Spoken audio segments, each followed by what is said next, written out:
What in the weight fluctuation is going on in here?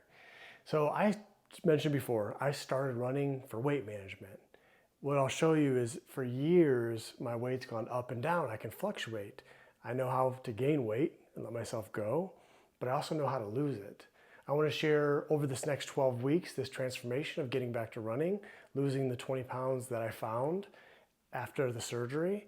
I'm going to take you on in real time this journey and how this time I'm going to do things a little bit differently when it comes to losing weight so I don't lose as much muscle. And I'll share with you some of the tools that I've been using and I'll continue to use and how it's already changed my game plan to what I do. So here's your boy back in around 2013, 2014. Cookie cakes are one of my kryptonites. The more frosting, the better. I was sitting a good 215 there.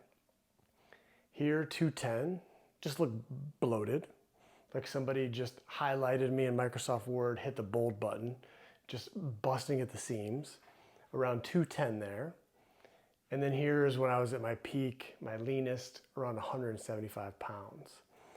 So over the years, I've been using MyFitnessPal pretty consistently. I would say 90% of the time over the last 12 years. And here's the data from January 14th of 2012, over 12 years ago, to present. And what you'll see is this roller coaster of fluctuation. Every winter I would tell myself bulking season, let myself eat more, I'd get lean in the summer. Once I started running more consistently and still tracking, but being more intentional about my consumption of how many calories I was consuming, you can see I dropped down a lot more. What used to be lean wasn't even lean anymore. I went even lower and I stayed down there for a while. And then we're back up. Not as high as before, but we're still back up. So my heaviest weight ever was in December of 2015, 222. And my lowest weight was in April of 2018 of 172 I got down to. My current weight is 205. And so I've shared my goal is in 12 weeks, I want to get down to 190. And then another 3 months from that, go down to 184. Because I think too lean, I didn't like the way that it felt and it was hard to sustain versus I don't like being this heavy either. It's harder with running. I don't fit in my pants as well. So what am I doing? So in the past, what I've used is just a traditional digital scale. You go on it, tells you a number, that's it. But in the past, when I was losing, I didn't necessarily know what was I losing.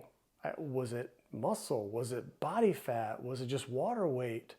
And so Hume Health was kind enough to share with me to give me one of these body analyzers and a 15% off coupon code for all my subscribers and followers for 15% off Learn to Run. And what this does is it's going to give you a lot of data. Here is what I'm going to go over, the main metrics that I'm looking at and how already in just 1 week I'll be weighing in and sharing every Sunday. This video is to kind of set up for that, a little bit more background, but showing how it's already changed. And I'm glad I caught it early, my journey, my trajectory. So all the information that it gives tons of different metrics. But the one that I'm most important to me are not just the weight, the old school, just the weight, but I want to know how much of my total mass is fat. I want to know what percentage of my entire body is fat. I want to know my lean muscle mass, or what percentage or how much of my weight total is actual muscle, and what's that overall total percentage. This thing also has a feature telling you how much fat you could lose, give you a little goal, and it tells you your metabolic age as well. Then a little bit over a week later, on Sunday, I did it again. Now, old school, if I just looked at the scale number, the old school scale, I'd say, wow, I went from 206.8 to 204.5, and I'll share more of my strategy and what I'm doing. I'd say, well, look at that. I'm already down 2.3 pounds. But here's where this is eye-opening. It wakes you up. Of that, I actually gained some fat and lost some muscle mass. So that's not what I want. I want to try to spare muscle loss. We'll get into how we lose weight, what our body uses when we do burn our own body for fuel, Where are we getting that from? We can fluctuate that based off of what we consume and how much we consume.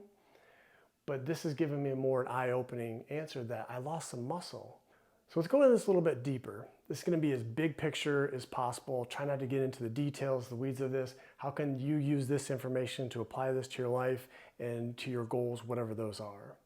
I love this quote by Benjamin Franklin, believe it or not. When I'm in my best self, when I am locked in, this is what I'm thinking. Eat to live, don't live to eat. Food means different things to different people, but at the end of the day, food is fuel.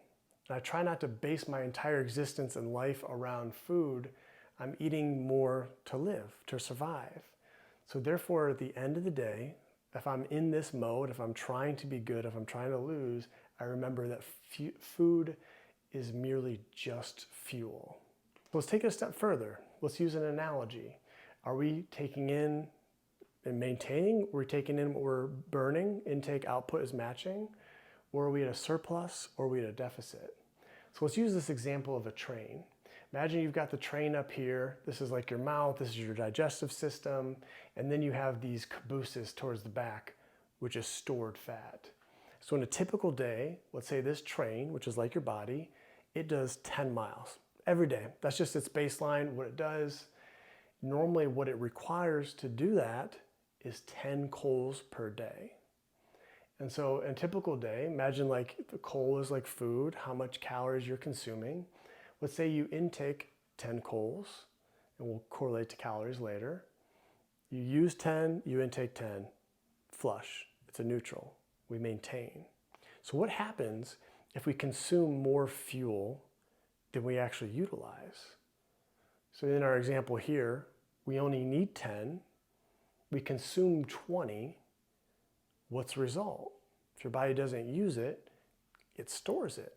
And that's where it'll go to the caboose. It'll be stored as fat. So you can see how this over time, as simple as that, as basic as that, are we taking in more than we need? If yes, we store it. So then the other can be true. If we need 10 and we only can consume 5, we're at a deficit. If we're trying to run this train and we don't have enough coal here within our digestive system in our body, it will go towards your stored fat. And we can burn stored fat for fuel. So intake less than we output. If we're using up the fuel we have readily available, our body will start to utilize our stored fat. So in another simple example, 2,000 calories a day, like 10 coals, that's what you need to just maintain your life, just doing your thing. And we talk about we can change this if we do more exercise, more activity, but in this example, we're keeping it steady. But here, if you have 1,500 calories in one day, times 7 days, 500 calorie deficit per day times 7 is 3,500. There's 3,500 calories in 1 pound of fat. So if we wanted to lose 1 pound in a week, we would need to be at a caloric deficit of 500 calories consistently over 7 days to go to our stored fat, to burn that for fuel. So here's where this gets tricky. It would be so nice if we could only burn fat in this example. But the reality is our body, when it's at a deficit, it can burn muscle as well. And we don't want to burn muscle. Muscle is our currency, it's our longevity. The more muscle mass you have, the more calories you need just to maintain. So we can have more strength, have more muscle mass, can be extremely helpful when it comes to weight loss. But if we're in this caloric deficit, we want to try to spare as much muscle loss as possible. So the reality is there's different types of coals for our body, what we consume. There's carbohydrates, fats, and protein. That's called our macros, our macronutrients. Our body can burn each of those for fuel. Depends on what it burns. The intensity of the effort level we're doing will depend on what we burn, and different coals actually produce more energy. But that's for another date. So here's what I had it preset using MyFitnessPal, recording everything that I eat, so I'm knowing what am I burning, what am I actually consuming, am I in that deficit to lose? For the last week and a half, I've been in a caloric deficit. I've been tracking what I've been eating, coming in under that number. But here was my preset macros. It was 50% carbohydrates, it was 20% protein, and it was 30% fat. So what I did is I adjusted it, I changed the parameters to now only 20% carbohydrates, so less carbs, less fuel readily available. Bumped up the protein. Protein is the building block of muscles. So increasing that to 45% of what I consume, and then fat to 35. So by switching this up, the whole purpose of this, before I only cared about the calories, knowing that there was more to it, but I was losing more muscle than I wanted. When I lost 20 pounds in 8 weeks, I lost a lot more muscle than I wanted to. And what I used then when I was going to Orange Theory was the in-body scanner, which cost a ton of money. You don't have it readily available at your house. This Hume Health body analyzer is the next best thing. So then I'm able to track this over time, and I can fluctuate these metrics to spare to minimize muscle loss. So not just being in the caloric deficit, but what I am consuming, have it be higher, more rich in protein. Again, these are my big picture goals. 6-month plan for 3 months. I'm incorporating more strength training. I've been doing it 3 times a week. My goal is to weigh 190 pounds. I'm vlogging that journey along the way. And then in 6 months, my goal is to do a half marathon, get down to 184, and vlog that on the Learn to Run Club. Hopefully this was helpful. Again, I've got the coupon code for 15% off the Hume Health Body Analyzer. Follow along where I'll be adjusting, making changes. It's gonna be a big adjustment for me of going from just looking at just calories total to now actually caring about and making an effort to get more protein in my day. But that's what I need to do to get the goals that I want. Questions, comments, concerns, please let me know. If not, I will see you next time.